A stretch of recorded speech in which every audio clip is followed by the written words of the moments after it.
So that part, that those problems I have already discussed a lot. But here in this one, I would actually discuss a different thing. Hi, guys. Welcome to Behind the Creation, where I interview founders, core contributors, and founding organizations on how they kind of contributed to the space, but also get to learn a little bit more personal about them, to learn about their personalities and their struggles and accomplishments as well. Today on the show, I would like to welcome Sandeep Nailwal from Polygon. Welcome, Sandeep. Hey, Mike, thanks for having me here. Thanks for taking the time out of your day and kind of like going along this journey with us to kind of give more insights to the viewers and then also people that are starting to build within the crypto ecosystem as well.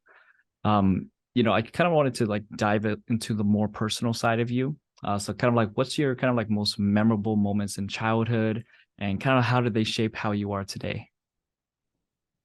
The memorable moments, I have to think, but like from very early childhood, I remember that my father used to play this carom board, like carom as a game, right? Like, and then he was very good. He used to beat everyone around in the game.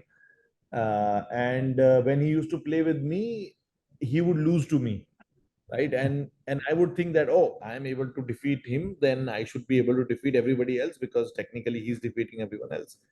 And then when I really play with the other kids who are much kind of older than me and all that, obviously they would beat, or not all of them, but some of them actually beat me. And especially the very old ones, older ones than me. And then I would like cry the whole day that I how did I lose to this guy? I can defeat my dad, so I should be able to defeat him, like, and then all that. So I think that put in, like, those are the earlier days where you know i I remember some sort of like this attitude to win and do well in whatever I'm doing.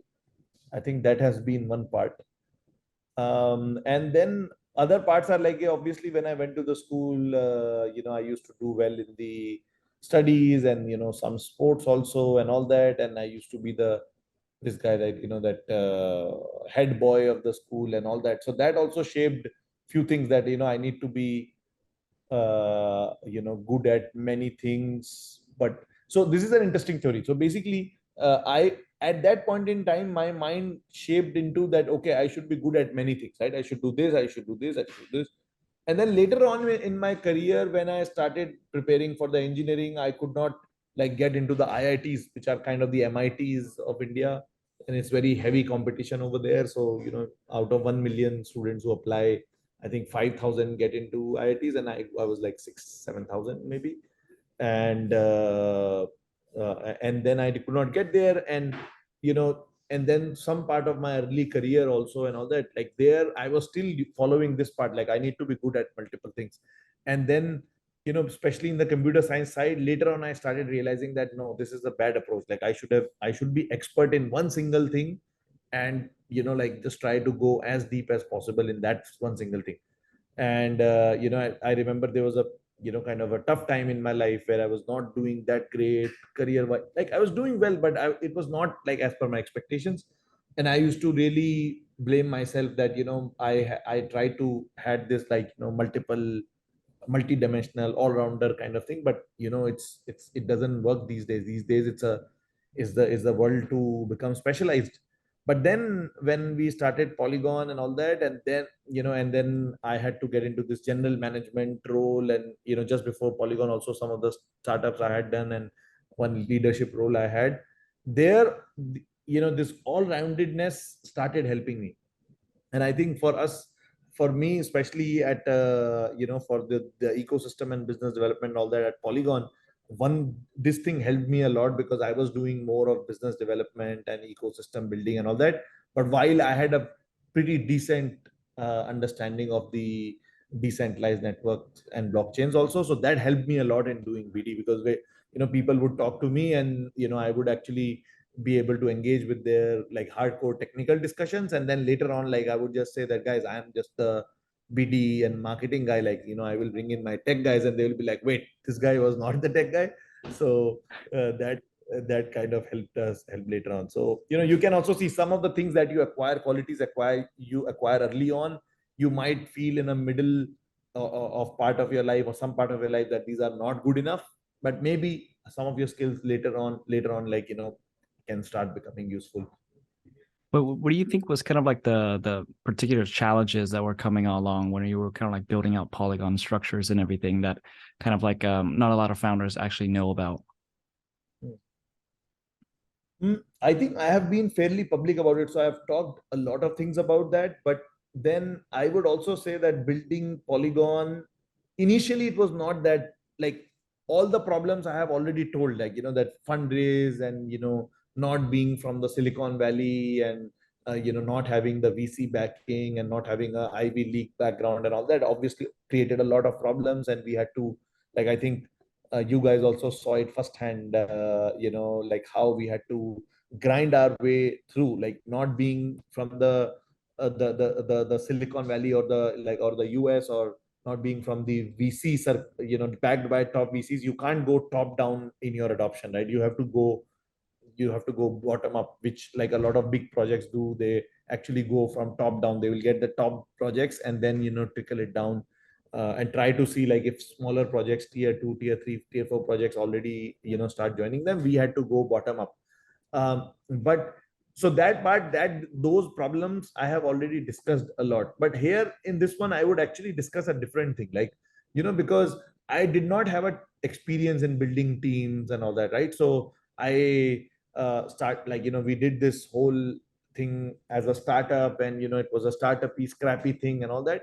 And actually, I would say that the larger problems for me, which I have now learned a lot, but obviously there were a lot of mistakes also in between, was when we were scaling, like, Polygon Labs from, like, this, like, 180, 150 people team to this, like, 300, 400, 500 people team.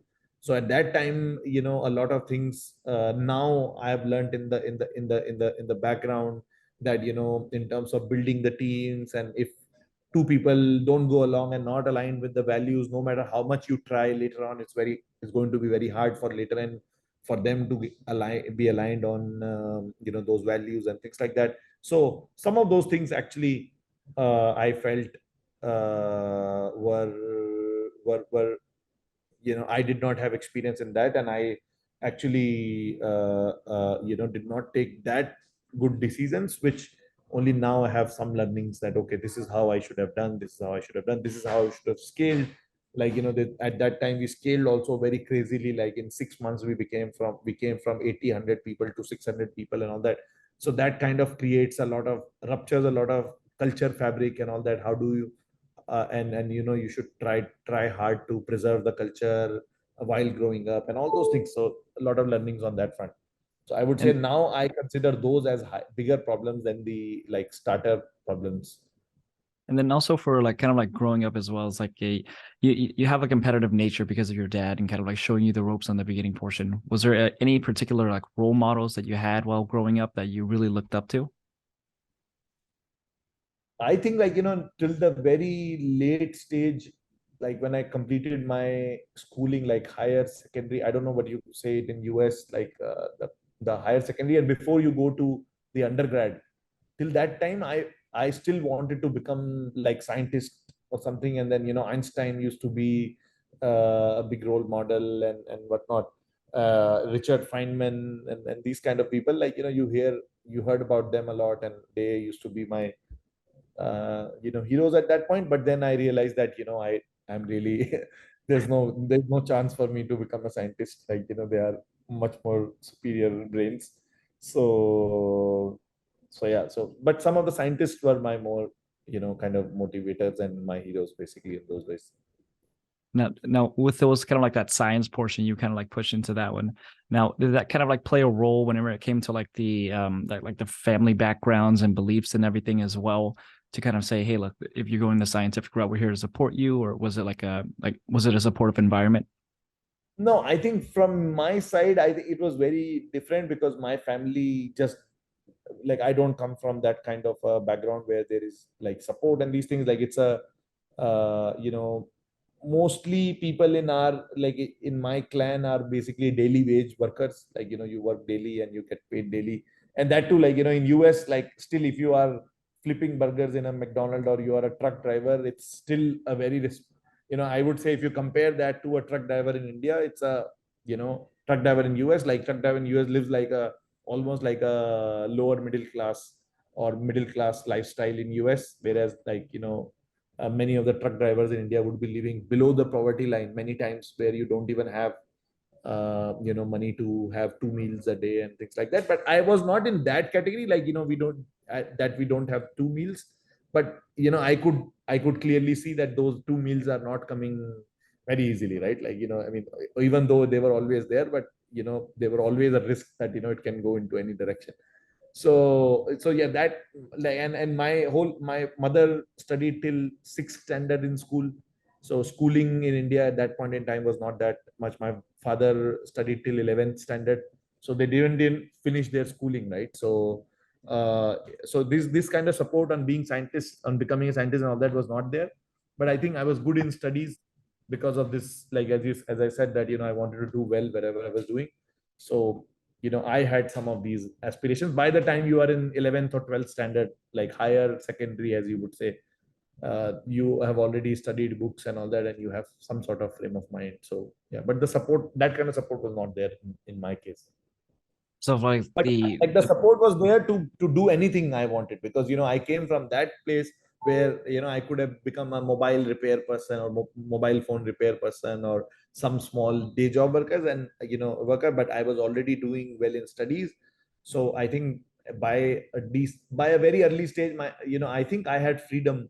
That was the luxurious part in my case. In a lot of people who in a lot of people's life who are like actually in middle class or upper middle class, they have a lot of pressure on how their parents wants them to do, right? What their parents want. In my case, my parents were like, didn't even finish elementary schooling, so they didn't know. So for them it was like, okay, you are in the 10th standard, 11th standard and doing well, so you do what you want. So I had immense amount of freedom in that sense. I could choose whatever I wanted to do.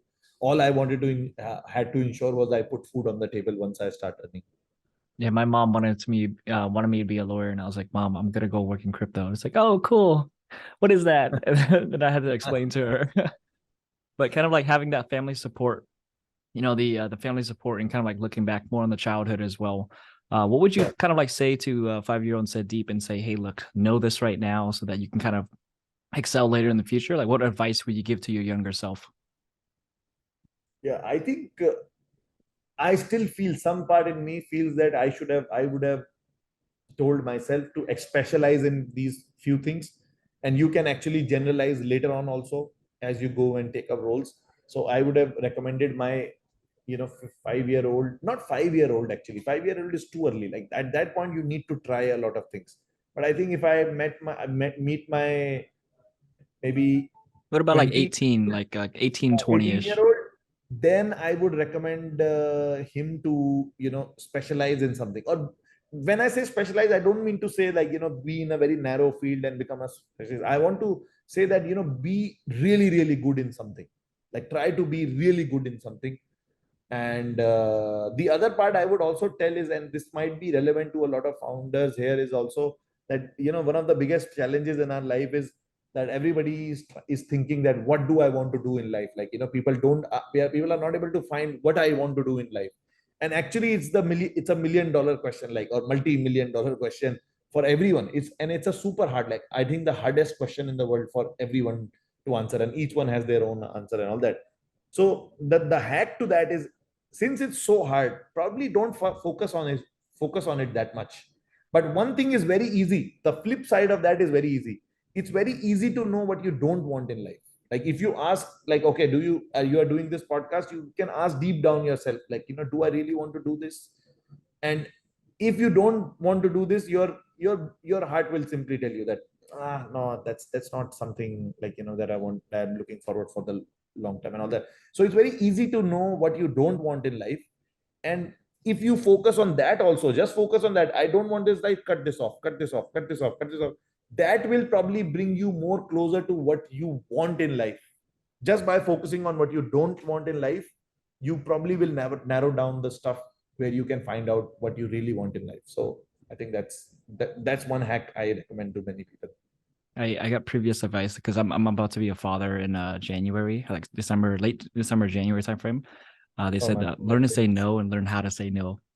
So like things I don't want in my life. This is really good advice to kind of like look at some of the areas and be like, this is Yeah, probably but not the portion. saying no, the advice I am saying, I am talking about saying no to yourself.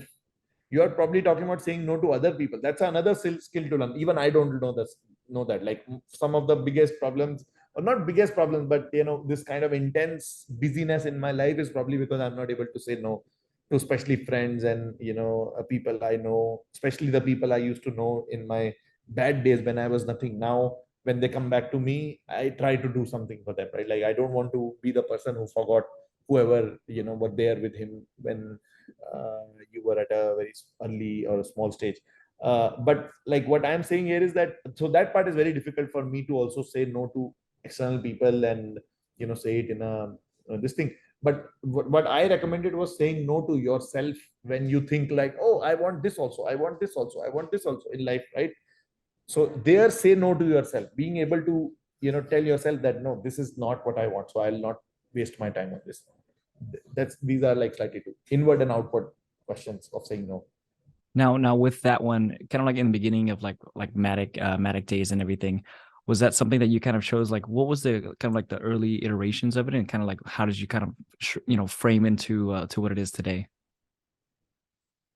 Yeah, so the early iterations, I think what I did at that point in time, and even now I do, is I just take a lot of bets. Like, a lot of people, and maybe like there are some very intelligent people in the world who know exactly this is what I want to do, and this is how the things will work out. But I think like those people are only of the are stories in the books. Like people think, oh, Steve Jobs exactly knew what he wanted to do, but people don't realize that for a good 10-15 years of when he was handling Apple, I don't know exact time, but Apple was failing miserably for a good amount of time, and then he went and did something, and all that same thing goes with a lot of other people, that I don't think anybody can predict future that this exactly will work, so let's do this and all that. So I generally tend to take a lot of bets, especially if the cost of a bet is smaller. I would actually fragment bets in multiple directions. And then once something starts working, then double down on that. So if you see at Polygon also, we kind of created this unopinionated ecosystem that, okay, we are not saying what infrastructure will work. And then we kept working for the last 2 years, but we knew that, okay, ZK definitely seems to be something big, so let's focus on the long shot. For the short run, we already have these chains, and currently Polygon POS chain is doing fine and all that we can do, but let's go for the long shot. And then when ZK worked, like actually got delivered, and Polygon ZK EVM and all that, now we have a full complete vision where we feel that, okay, this looks like this can be the future of this value layer of internet, and what we actually are talking about in Polygon 2.0.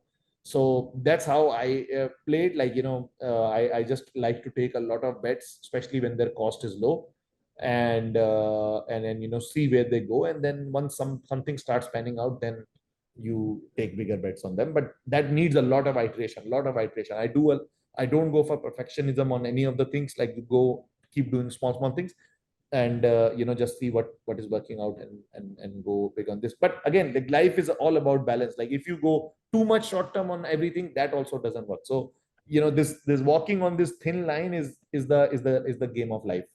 Whoever is able to walk on that path, be it their personal happiness or personal lives and whatnot, or be it their professional lives and careers and whatnot, walking that thin line of kind of uh, of kind of middle nature where you balance things out is the key to everything. Yeah, and I remember the early days too, to kind of like where we were, there was a lot of like things going on, there was a lot of things happening and everything, but you were kind of like really structured to kind of pull it together. And like I kind of want to ask, like, building this future out for you as well, like building out this future for everybody. What kind of legacy do you want to like leave behind for, the contributions to the crypto industry? And how does it motivate you to strive for like excellence? Yeah. I think for now, the legacy and all these things, like to be time in Web3, that mentally I don't even care about all of these like legacy and this and that. I just want Web3 to work. Like, that's my only goal right now. Like legacy and all those things will come later. But right now, somebody needs to get this whole ecosystem, not somebody, but all of us together actually need to make sure that this whole ecosystem works, like, it actually is able to deliver the promise. And we don't want it to be a field which takes like 40 years to develop, right? Like, otherwise, like, a lot of technologies like this in the past have taken like AI. Today we see everything is about AI and all that, right? But then if you see, like, AI, we have been talking about AI since 1980s. It's been 40-50 years. Only now you see like real actual implications coming out and all that. So the crypto cycle should be much smaller than that. And hopefully some of us who are all working on this field, on this field day in day out, we are able to probably take it there in 5-10 years. Yeah. At least the technological level. Like, I know the adoption and mainstream needs regulation and countries changing how they work, people changing their mindset. That's a multi-decade thing. But at least the base layer technology and everything is there, so that it starts building and feeding on top of itself. Now, it is going to take some time to get innovation, but we've seen a massive growth already with like the current ecosystem that we have, and especially with like EVM and Polygon 2 as well that is coming out. Now, for kind of like the founders that are looking to build onto Polygon and utilize the ecosystem, what would be like the number one advice you would kind of give them so that they can kind of kickstart their journey into crypto? It depends on the timelines. Like, if today, if you ask me that what's the advice I want to give to the founders, I will simply give them one advice: just survive these bad times in crypto, and keep building with whatever energy and strength you have, and wait out this winter, like crypto winter currently that we are going through.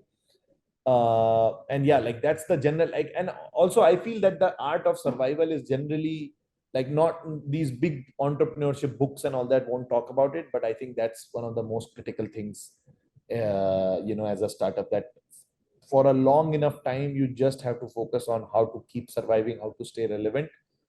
And if you are able to do that for a good amount of time, then you automatically reach a place where you can actually now think about scaling and all that. But for very early stage people, I would simply say, whatever you are doing, just see how you can, if you are convinced with it, just see how you can survive for next 12 to 18 months, and you will be good.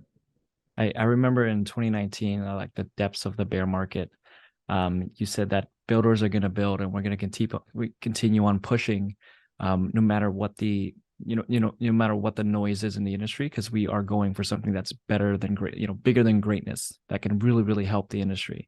And that stuck with me ever since. Like, even when I hosted like Decentral Miami, my shirt was literally "Builders are going to build," because Yeah. we want to continue on with that, helping founders and helping people through the process, even no matter what the markets are.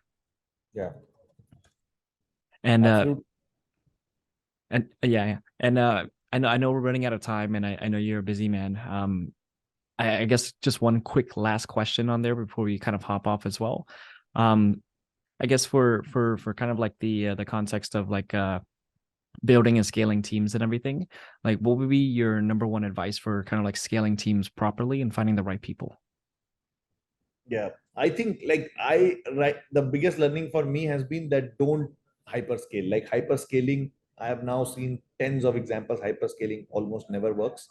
Even though your product is growing and everything is going, and you need immediate people to support and all that, I would say, even at that point in time, maybe if you want to do something fast enough, maybe outsource some of the things, but don't hyperscale the teams internally, because it's very hard to give everyone the same context once a lot of teams have come in. And then you, as founder itself, you start thinking that, oh, I am saying this, but then people don't really fully understand because they don't have the context, right?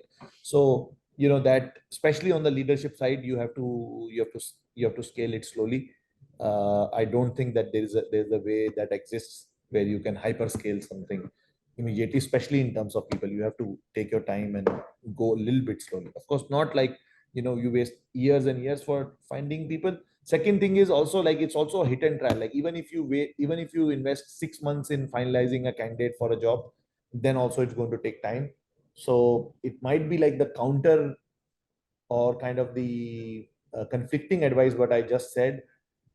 is what I also feel, that having, especially for the important roles early on for the leadership, having multiple people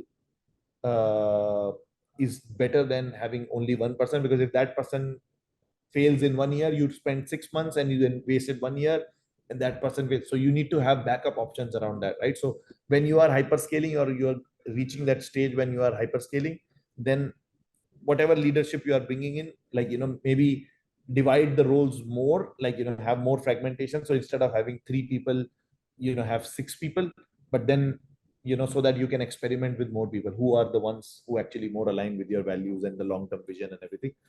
I think then you can have better options to later on, like, make some of them really top leaders in your space.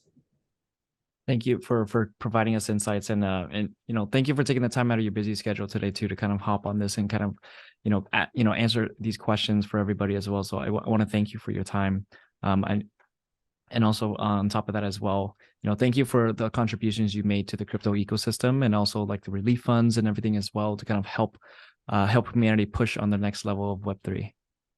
Thank you so much. Thanks, Michael, and thanks for all your support also. Like, I mean, when you reached out, like, I had to come on this podcast because, you guys supported Polygon when it was nothing, like nobody knew about it. So I'm always, and the whole Polygon ecosystem is always grateful to you guys. So yeah, thanks for inviting me here also. Thank you, Sandeep. Thanks, man. Mhm.